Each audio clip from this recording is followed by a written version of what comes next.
नमस्कार। आशा करती हूँ आप लोग अच्छे होंगे और खुश होंगे। आज बीडीआरसी अकेडमी 2.0 पे रोशनी मैम आप लोगों के लिए कुछ लेकर आई है जो आप लोगों को भी एकदम इंटरटेनमेंट कर देगा। तो जो बच्चे बीएड फर्स्ट ईयर का तैयारी कर रहे हैं यानी जिनका सेशन 25 से 27 होने वाला है या होए, आप लोगों को उनकी तैयारी आज आप लोगों को बीडीआरसी अकेडमी 2.0 पर कराया जाएगा। तो आज मैं आप लोगों को बीएड फर्स्ट ईयर यानी क्लास 5 में कराती हूँ आप लोगों को। तो आज आप लोगों को बता दूँ क्लास 5 आज आप लोगों के लिए बस लास्ट हो जाएगा। आप लोगों को बस इसमें 2 से 12 क्वेश्चन ही बताया जाएगा। आप लोगों को तैयारी करनी है जल्द, क्योंकि आप लोगों का नजदीक आ रहा है एग्जाम, इसीलिए हम आप लोगों को अगले क्लास 6 में ले जाएंगे। यानी आप लोगों का कल से जो होगा क्लास 6 होगा पढ़ाई। तो आज हम लोग आप लोगों को बता दूं, हम लोग जानेंगे आज अंडरस्टैंडिंग डिसिप्लिन एंड सब्जेक्ट। तो आप लोगों को आज पढ़नी है अनुशासन एवं विषय की समझ।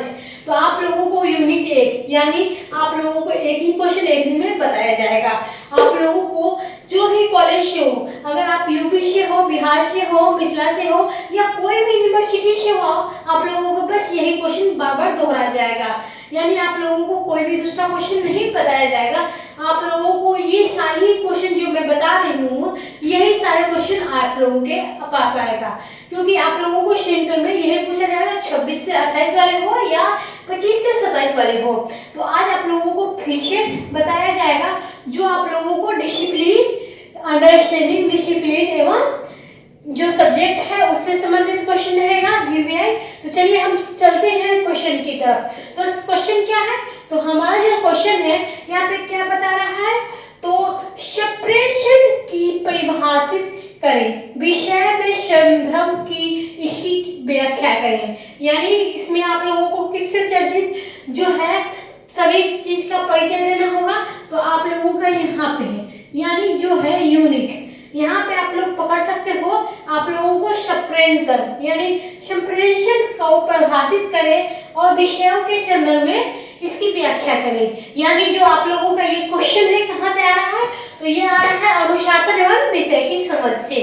यानी जो भी आप लोगों को क्वेश्चन है, ये भी क्वेश्चन आप लोगों को बता दूं 2024 में पूछी गई है।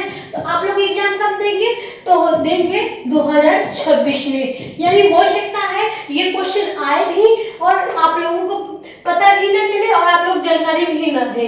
तो इसलिए हम कहते हैं आप लोगों को हमारे चैनल में आप लोग लास्ट तक बने रहे, क्लास ज्वाइन करें, ताकि आप लोगों का हर एक क्लास का अपडेट आप लोगों को मिलती रही। तो ये 2 साल गैप हो गया, तो ये हो सकता है 2026 में भी पूछे। तो आप लोग पूरी तैयारी कर लीजिएगा। क्या क्वेश्चन क्या है, सेपरेशन को परिभाषित करें, विषय में संदर्भ इसकी व्याख्या करिए। तो हम लोग चलते हैं क्वेश्चन की परिचय में। सबसे पहले हम लोग क्या देंगे, तो परिचय देंगे इसका।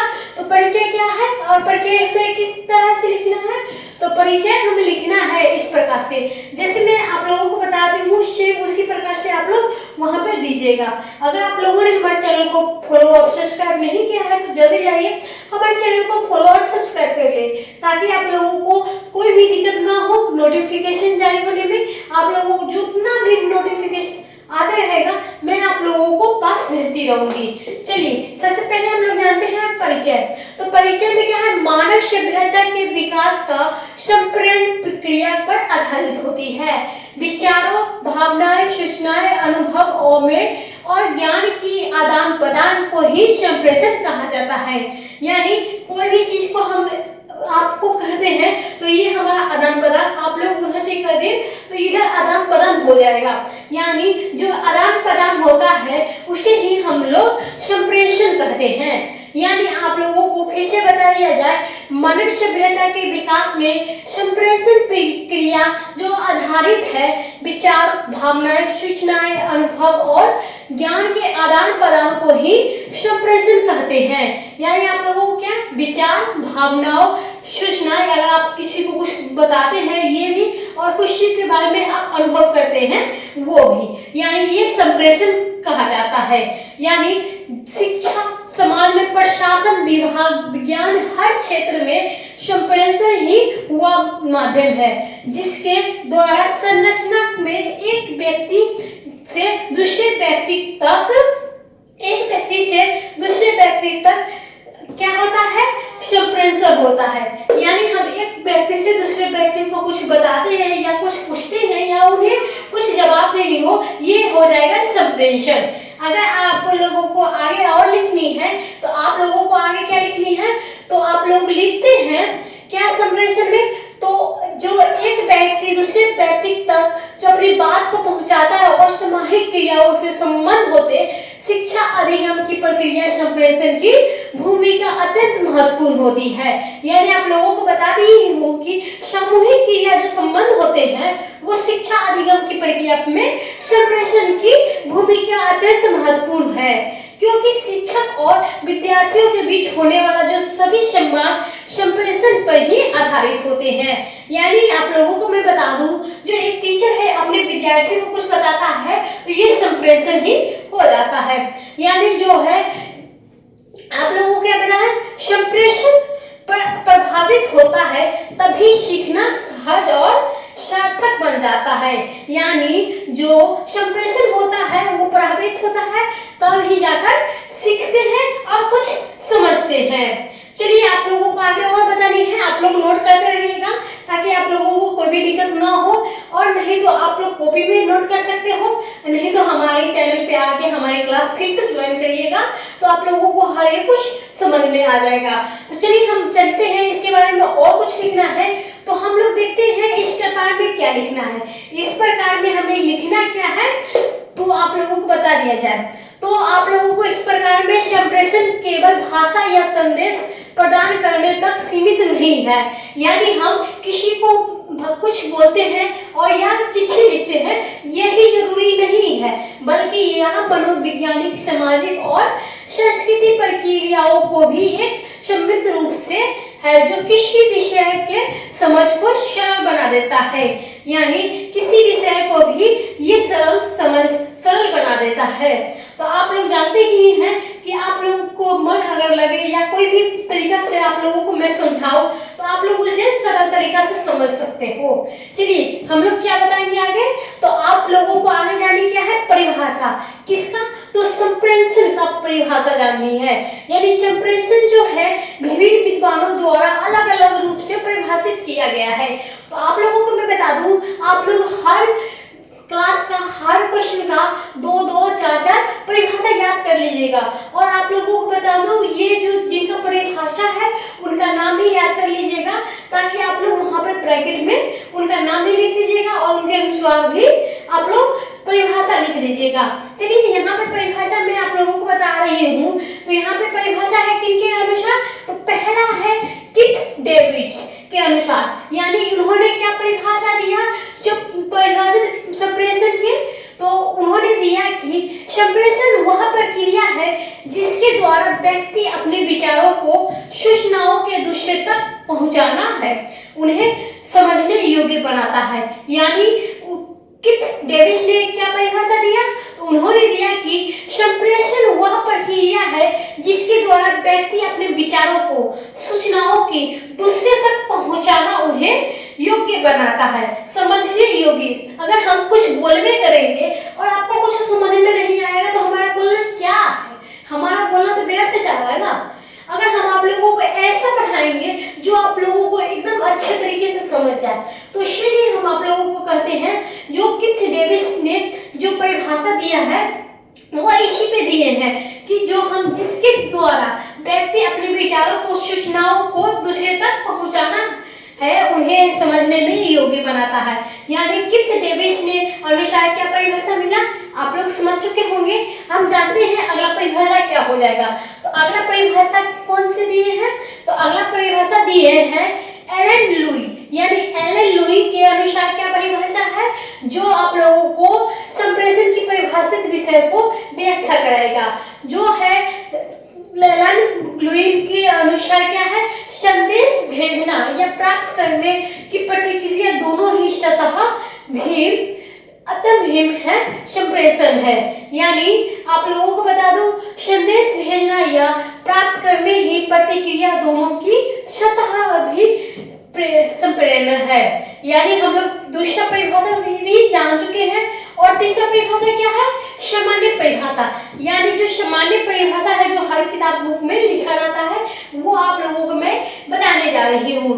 तो ये परिभाषा क्या है? सामान्य, यानी सरल शब्दों में हम लोग बात किया जाए तो सरल शब्दों में, तो सरल शब्दों में क्या है? दो या दो से अधिक व्यक्तियों के बीच विचार, तत्व, भावनाओं और सूचनाओं का आदान प्रदान संप्रेषण कहलाता है।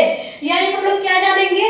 दो या दो से अधिक व्यक्ति जो अपने बीच के विचारों, तथ्य और भावनाओं और सूचनाओं को आदान प्रदान करते हैं वो क्या कहता है? संप्रेषण कहलाता है।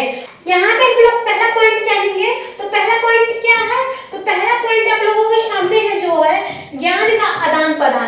तो ज्ञान का आदान प्रदान किस प्रकार होता है? तो शिक्षक विभिन्न माध्यम, भाषा, आरेख, मॉडल, उदाहरण पक्ष में उत्तर चर्चाएं के माध्यम से जो शिक्षार्थी जो है वो होते हैं तक पहुंचाता है। यानी जो पहला है वो पॉइंट क्या है? ज्ञान का आदान प्रदान किस प्रकार से होता है? तो शिक्षक के विभिन्न माध्यम, भाषाओं, आरेख, मॉडल, उदाहरण पक्ष, उत्तर चर्चाओं के माध्यम से शिक्षार्थियों तक क्या होता है? तो शिक्षार्थी तक सामग्री पहुंचाना है। यानी जो हो जाएगा यहाँ पे पहुंचाना है, या संप्रेषण जितनी स्पष्ट और सरल होगा उतना ही सीखना प्रभावित होगा। आप लोग जान चुके हैं कि ज्ञान का आदान प्रदान किस प्रकार से होती है। तो ज्ञान का आदान प्रदान होते हैं किस प्रकार? तो आप लोग जान चुके हैं। दूसरा पॉइंट क्या है? तो दूसरा पॉइंट है विषय की अवधारणाओं को समझने में। यानी विषय की अवधारणाओं में समझने में किस प्रकार की सहायक है? तो ये है संप्रेषण विषय की कठिन। यानी दूसरा क्या है? अवधारणाओं में जैसे गणित का प्रमेय होता है, विज्ञान की प्रक्रिया होती है, सामाजिक विज्ञान की सिद्धांत का सरल भाषा होता है, उदाहरण में आप लोगों को चित्र द्वारा स्पष्ट करता है। यानी जो है ये दूसरा जो है विषय की अवधारणाओं को समझने में क्या है गया? तो वो हो जाएगा संप्रेषण विषय में कठिन। यानी अवधारणाओं जैसे गणित में जैसे हम लोगों को प्रमेय बताया जाता है, विज्ञान में प्रक्रिया होती है और सामाजिक विज्ञान में सिद्धांत का सरल भाषा होता है, उदाहरण में आप लोगों को चित्र द्वारा स्पष्ट कराया जाता है। तो आप लोग समझ चुके होंगे कि दूसरा पॉइंट क्या है? विषय की अवधारणाओं को समझने में। पहला पॉइंट क्या था? तो पहला पॉइंट था हमारा ज्ञान को आदान प्रदान करना। और जो तीसरा पॉइंट हो जाएगा वो क्या हो जाएगा? तो तीसरा पॉइंट इस प्रकार है आप लोगों के सामने। तो ये आप लोग यहाँ पे बढ़िया तरीके से समझिएगा, आप लोगों को यहाँ पे समझने में कोई भी दिक्कत ना हो या कोई भी कठिनाई ना हो। तो यहाँ पे क्या लिख रहा है? प्रतिक्रिया द्वारा अध्ययन की गुणवत्ता सुनिश्चित। यानी दूसरा पॉइंट आ जाएगा सुनिश्चित। विषय में अध्यापन की फीडबैक आवश्यकता है, क्या बच्चे ने समझा। तीसरा क्या है? कहाँ भ्रम है, इस भाग में पुनः व्याख्या चाहिए। संप्रेषण की यह प्रतिप्रति प्रक्रिया सीखने में सुदृढ़ बढ़ती है, यानी सुदृढ़ बनती है। तो आप लोग यहाँ पे समझ चुके हैं कि प्रतिक्रिया द्वारा अध्ययन की गुणवत्ता क्या होती है। तो यहाँ पे आप लोगों को 1 है, 2 है, 3 है, 4 है, 5 है और 6 है। यानी आप लोगों का यह 5 है। यानी संप्रेषण जो है यह प्रतिवर्ती क्रियाओं को सीखने में बनाती है। यानी आप लोग जान चुके हो कि आप लोगों को प्रतिक्रिया द्वारा अध्ययन की गुणवत्ता क्या आती है। तो ये हो जाएगा चौथा पॉइंट। यानी आप लोगों को चौथा पॉइंट आप लोगों के सामने है। आप लोग जितने बच्चे हो क्लास को ज्वाइन करें और अच्छे तरीके से समझने की कोशिश करें। अगर आप लोगों को कोई भी गलती बुझाता है, आप लोगों को कोई भी कंफ्यूजन बुझाता है, आप लोग वहाँ पे हमें कमेंट करें ताकि मैं आप लोगों को हर एक क्लास का जो हो PDF भी भेज दूँ। आप लोगों को टेलीग्राम पे हमारे ज्वाइन कर लीजिएगा ताकि आप लोगों को टेलीग्राम पर भी आप लोगों को कोई भी बात हो पूछनी हो, प्रश्न ही आप लोग वहां से पूछ सकते हो। यहाँ पे चौथी क्या है? बहुसंबंधी अधिगम का आधार। यानी बहुसंबंधी की अधिगम का आधार क्या है? संप्रेषण केवल मौखिक नहीं, ये दृश्य, श्रव्य, दृढ़, शारीरिक, सांकेतिक, साहित्य अनेक माध्यम से होता है। यानी बहुसंबंधी अधिगम क्या आधार है? तो वो होता है संप्रेषण केवल मौखिक नहीं, यह दृश्य, श्रव्य, दृढ़, व्यक्ति सहित उनके अनेक माध्यम से भी होता है। आप लोग जान चुके हैं कि बहुशब्दी अधिगम में क्या आधार होता है। तो विषय के अनुसार शिक्षक चार्ट, चित्र, ग्राफ, वीडियो, डेमो और उपयोग करते हैं जिससे सीखना रोचक बनता है।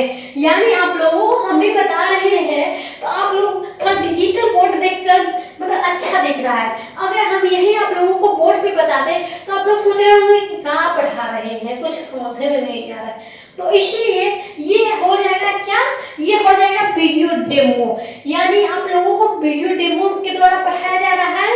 और चार्ट, चित्र जो होते हैं और ग्राफ आप लोग समझ चुके होंगे कि आप लोगों को जिससे सीखना में रोचक बनता हो। तो इस प्रकार के लिए ये सब चीजें यूज की जाती है जिसमें आप लोगों को इंटरटेनमेंट भी हो और बढ़िया से क्लास भी समझ में आ जाए। तो इसीलिए चलिए हम लोग चौथे नंबर जान चुके हैं। अब हम लोग क्या करेंगे, पांचवें नंबर। तो पांचवें नंबर क्या है, तो पांचवें नंबर है हमारा कक्षा वातावरण का निर्माण। तो कक्षा वातावरण का निर्माण हमें किस प्रकार होता है, तो वो होता है संप्रेषण की सकारात्मक, सहयोगपूर्ण और सौभाग्यपूर्ण वातावरण बनता है। यानी जो कक्षा वातावरण का निर्माण किस प्रकार होता है, संप्रेषण और सकारात्मक, सहयोगपूर्ण और सौभाग्यपूर्ण का वातावरण बनता है। विषय अध्यापन तभी प्रभावित होता है जब शिक्षक छात्र आपसी विश्राम, खुलापन और सक्रिय सहभागिता से जुड़े हो। अगर बढ़िया तरीके से आप लोग नहीं पढ़े और आप लोगों का टीचर भी अच्छा तरीके से आपसे नहीं पढ़ा पाए तो आप लोग ये जो है संप्रेषण नहीं समझ में पाएंगे। तो इसीलिए आप लोगों को यहाँ पे कक्षा वातावरण का निर्माण भी कराया गया है। यहाँ पे क्या आ जाएगा, तो यहाँ पे आ जाएगा छठा। यानी छठे में आप लोगों को क्या पॉइंट पढ़ना है, तो छठे पॉइंट में आप लोगों को पढ़ना है विषय में जिज्ञासा और सोच का विकास, प्रभाव संप्रेषण विद्यार्थियों को प्रश्न पूछने तक चर्चाएं करने के लिए प्रेरित करता है या उच्च स्तरीय का चिंतन बढ़ावा देते हैं।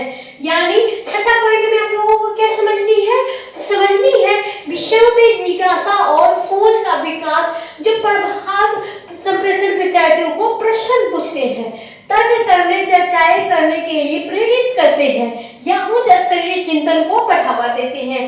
छठा पॉइंट आप लोग बढ़िया तरीके से समझ गए होंगे। हम लोग चलते हैं अब सातवें पर। सातवें क्या है, मूल्यांकन का उपकरण।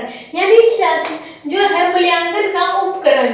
तो मूल्यांकन का उपकरण में क्या पढ़ेंगे, संप्रेषण, मौखिक परीक्षण, प्रश्न उत्तर, चर्चाएं, प्रस्तुत, असाइनमेंट आदि के रूप में मूल्यांकन का आधार बनता है, जिसे शिक्षक विषय को ज्ञान का स्तर समझ पाते हैं। यानी हम लोग जैसे इंटरव्यू देते हैं तो वो हो जाएगा हमारा संप्रेषण मौखिक। यहाँ पे परीक्षण, यानी हम किसी एग्जाम में बैठते हैं तो वो हो जाएगा परीक्षण। और प्रश्न उत्तर क्या हो जाएगा, तो प्रश्न उत्तर हो जाएगा जैसे कि मैं आप लोगों से प्रश्न कर रही हूँ, आप लोग उत्तर देंगे। और चर्चाएं क्या हो जाएगा, जैसे कि आप लोगों को ग्रुप में बताया जाता है, चर्चाएं करना चाहता है। तो जैसे कि आप लोगों को यहाँ पे चर्चाएं में बातचीत हो रही थी, यानी हम लोग कहीं भी कोई बात की चर्चा करते हैं, ये हो जाएगी चर्चा। प्रस्तुत, जैसे हम लोग आप लोगों को कोई पिक्चर में बताते हैं और आप लोगों के सामने प्रस्तुत करते हैं, यानी हम आप लोगों को यहाँ पे पीडीएफ बनाते हैं और आप लोगों के सामने प्रस्तुत करते हैं, इसी प्रकार हो जाएगा प्रस्तुत। और असाइनमेंट क्या हो जाएगा, तो असाइनमेंट हो जाएगा, यानी हम लोग जैसे प्रैक्टिकल का कॉपी जमा करते थे, इसी प्रकार से असाइनमेंट भी हमारे बीएड में बनाना पड़ता है। तो असाइनमेंट आप लोगों को हो जाएगा, यानी के रूप में मूल्यांकन मिलता है। यानी आप लोग जानते हैं कि प्रैक्टिकल के कॉपी जमा करते थे, उसके बदले आप लोगों को नंबर मिलता था। वही बात यहाँ पे आप लोगों को दोहराई जा रही है। यहाँ पे मूल्यांकन का आधार जो बनाता है, जिसे शिक्षक विषय ज्ञान का स्तर समझ पाते हैं। यानी जो आप लोग असाइनमेंट कुछ प्रस्तुत करते हैं, कुछ के बारे में चर्चाएं करते हैं या प्रश्न उत्तर देते हैं, उससे आप लोगों को टीचर जो है समझ पाते हैं कि ये बच्चा कितना काबिल है। इसी प्रकार हम लोग चलते हैं क्या, तो हम लोग चलते हैं डायग्राम पे। यानी आप लोगों को हर विषय में आप लोगों को डायग्राम बनाना ही पड़ेगा।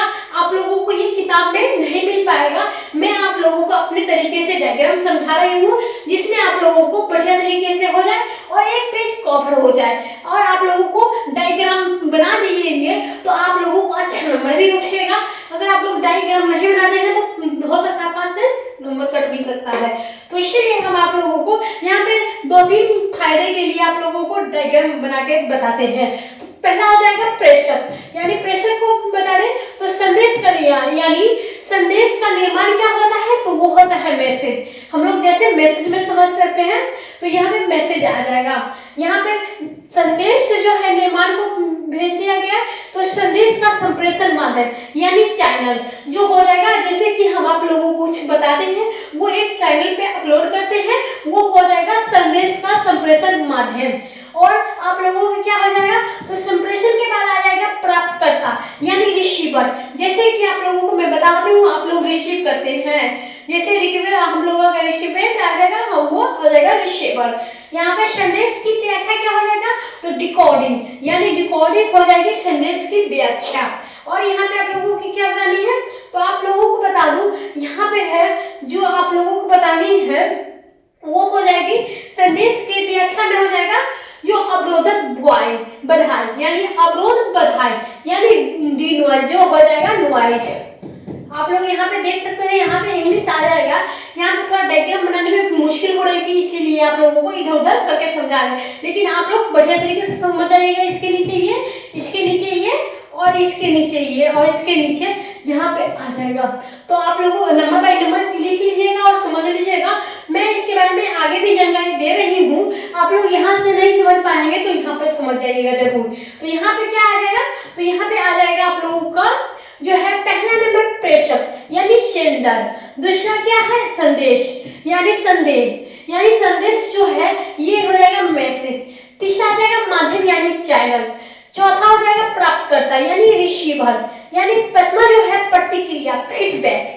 आप लोगों का वहां पे फीडबैक छुटा हुआ था, आप लोग नीचे में फीडबैक लिख लीजिएगा यहाँ पे। उसके बाद अवरोध यानी नॉइज, आप लोगों इसके ऊपर ये लिख लीजिएगा फीडबैक।